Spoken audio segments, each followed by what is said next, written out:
কলকাতার নিউ টাউনে নতুন তৈরি হয়েছিল এক বিশাল হাউজিং কমপ্লেক্স। চকচকে টাওয়ার, কাঁচের জানলা, ঝকঝকে বাগান, ফোয়ারা, সুইমিং পুল। বাইরে থেকে দেখে মনে হতো স্বপ্নের মতো বিলাসবহুল জায়গা।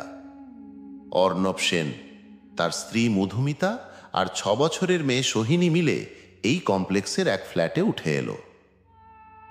নতুন জীবন শুরু, অফিস কাছেই, স্কুলও হাঁটা পথে, সব যেন একেবারে নিখুঁত।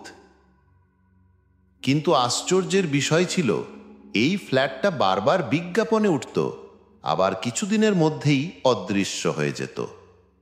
অর্ণব একদিন কেয়ারটেকারকে জিজ্ঞেস করেছিল, এত সুন্দর ফ্ল্যাট, ভাড়াটিয়ারা টিকল না কেন? কেয়ারটেকার শুধু হেসে বলেছিল, কেউ বেশি দিন থাকে না স্যার, কারোর ট্রান্সফার হয়, কারোর আবার মানিয়ে নিতে অসুবিধা হয়। অর্ণব আর পাত্তা দেয়নি।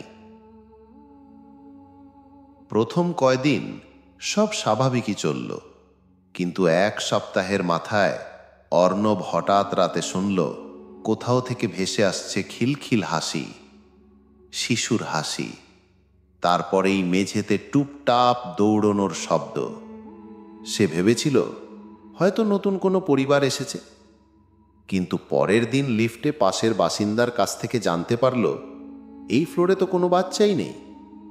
অর্ণব হেসে উড়িয়ে দিল, কিন্তু বুকের ভেতর একটা অস্বস্তি চেপে রইল। দিন গড়াতে লাগলো, আর সেই শব্দগুলো বাড়তে লাগলো। কখনো খেলনার ঝনঝনানি, কখনো বল গড়িয়ে চলার আওয়াজ। এক রাতে আলো নিভিয়ে শোয়া মাত্রই সে স্পষ্ট শুনল মেঝেতে বল গড়িয়ে যাচ্ছে। আলো জ্বালাতেই দেখল একটা লাল বল খাটের নিচে ঢুকে গেল। তার বুক কেঁপে উঠল, মধুমিতাকে জাগালো। কিন্তু আলো জ্বালানোর পর শুধু দেখা গেল লাল বলটা খাটের নিচে স্থির হয়ে পড়ে আছে, যেন কারোর অদৃশ্য হাতেই থেমে গেছে। এরপর থেকেই সোহিনীর আচরণ পাল্টেতে শুরু করল। সে একা একা ঘন্টার পর ঘন্টা বসে খেলত, অথচ হাতে কোনো খেলনা থাকতো না। মধুমিতা একদিন জিজ্ঞেস করল, কার সঙ্গে খেলছো সোনা? সোহিনী মিষ্টি গলায় উত্তর দিল, আমার নতুন দিদি আছে, ও আসে রাতে আমার সঙ্গে খেলে। অর্ণবের গলা শুকিয়ে এলো। কোথায় থাকে তোমার দিদি? সোহিনী আঙুল তুলে দেখালো খাটের নিচে। অর্ণব আর চুপ করে থাকতে পারল না। এক রাতে কেয়ারটেকারকে জোর করে সব বলাতে চাইল। কেয়ারটেকার অনেকক্ষণ চুপ করে থেকে ফিসফিস করে বলল, শুনেছি বিল্ডিং বানানোর সময় এক কন্ট্রাক্টরের মেয়ে হঠাৎ হারিয়ে যায়। কেউ বলে লিফট শ্যাফটে পড়ে গেছিল, কেউ বলে ভেতরের ফাঁকা জায়গায় চাপা পড়ে যায়। লাশটা আর মেলে না কোনোদিন। ডেভেলপাররা সব চাপা দেয়। তবে এই ফ্ল্যাটে যারা থেকেছে সবাই নাকি রাতে বাচ্চার হাসি শুনেছে। অর্ণবের শরীর ঠান্ডা হয়ে গেল। সব যেন একে একে মিলে যাচ্ছিল। তারপর এলো সেই রাত। অর্ণব হঠাৎ ঘুম ভেঙে দেখে সোহিনী বিছানায় নেই।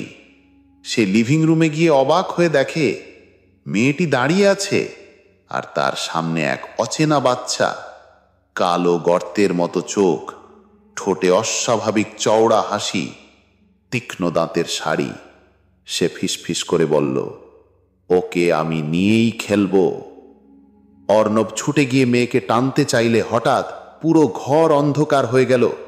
চারদিকে প্রতিধ্বনিত হতে লাগলো সেই ভয়ঙ্কর হাসি, তুমি নিতে পারবে না, তুমি নিতে পারবে না। মধুমিতা আলো জ্বালাতেই সবকিছু হঠাৎ স্বাভাবিক হয়ে গেল। সোহিনী অজ্ঞান হয়ে মেঝেতে পড়ে আছে।